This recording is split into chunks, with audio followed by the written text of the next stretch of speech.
So, we're we'll get to. I have outlying stories to get to, and then we will jump into the Elimination Chamber. But it's like a sandwich, and you'll see what I mean at the end. Because we start with AEW news as the Young Bucks are at it again, changing their Twitter bio, making people think that they're teasing a possible departure from AEW by saying something about only a year left or something to that effect. And it is not their bio anymore, but it is not the first time that the Bucks have done something like this, and it is not uncharacteristic of the Young Bucks to do something like this. I for one think that the Bucks are masters of getting people talking. Simple as that. I think the Bucks are masters of getting people talking, and unless they have a massive falling out with Tony Khan, it is completely impossible.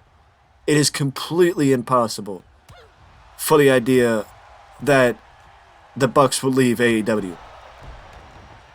That would never happen. And I know people said the same thing about Cody last year, but the Bucks are in a different position than Cody because, well, Cody started in WWE. The Bucks have always been unwilling to go.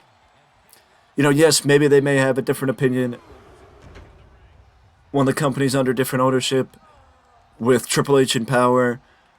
You know, maybe they have a different opinion, but the fact of the matter is, it's still WWE. And the Bucks are still the high-ranking officials within AEW, so I don't know if that would be something.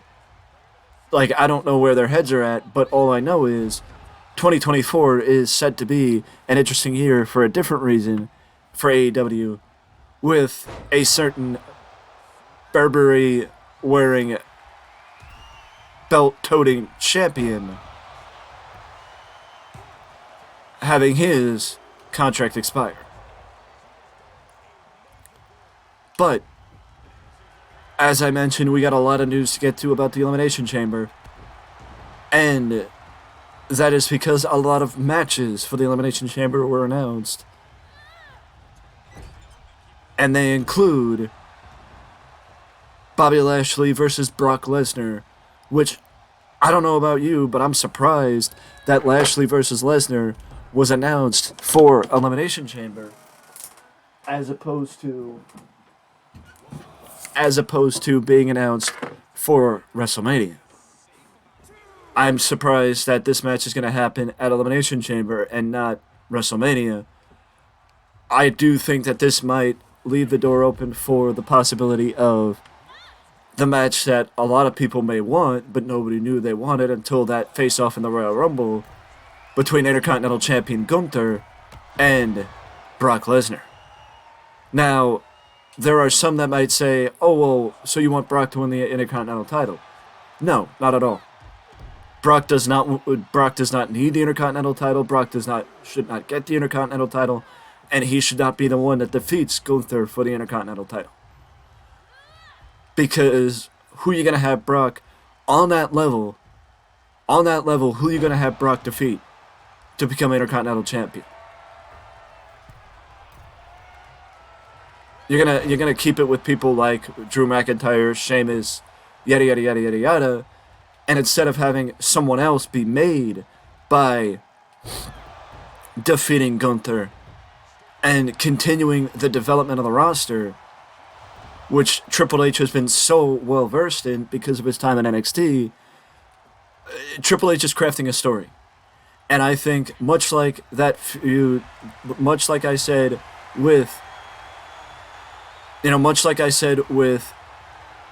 The Rock and Roman Reigns, and The Rock not needing to challenge for the WWE Championship, and WWE needing to put together a more interesting match and a more opportune match for the title, and that The Rock versus Roman Reigns would be better off happening after Roman is not the champion anymore. It would be better off happening after Roman does not hold the belt anymore. I completely agree with that. I completely second that. And I also completely second the idea of what Cody Rhodes said about The Rock not being needed for WrestleMania and WWE having other options. Not to say that The Rock would not help. It's the fact that the position that The Rock was going to be in, it's better off being given to someone else and moving forward with the bloodline and moving forward with the tribal chief as opposed to keeping with the status quo. Because you don't need to anymore. You don't need to keep with the status quo anymore. It's time to move forward. It's time to move on. I'm just surprised that Lashley versus Lesnar is happening at the Elimination Chamber, as Triple H is seemingly building up the pay-per-view, and I think maybe trying to change the reputation of the pay-per-view, that any pay-per-view could have a big match. Because not only do we have Reigns versus Sami Zayn, which is an incredibly big match and a highly anticipated one at that, but Brock Lesnar competing at the Elimination Chamber, not for the WWE Championship. Brock Lesnar, period, competing for, the trifecta. The trilogy ends at Elimination Chamber with Bobby Lashley and Brock Lesnar, which is crazy to me.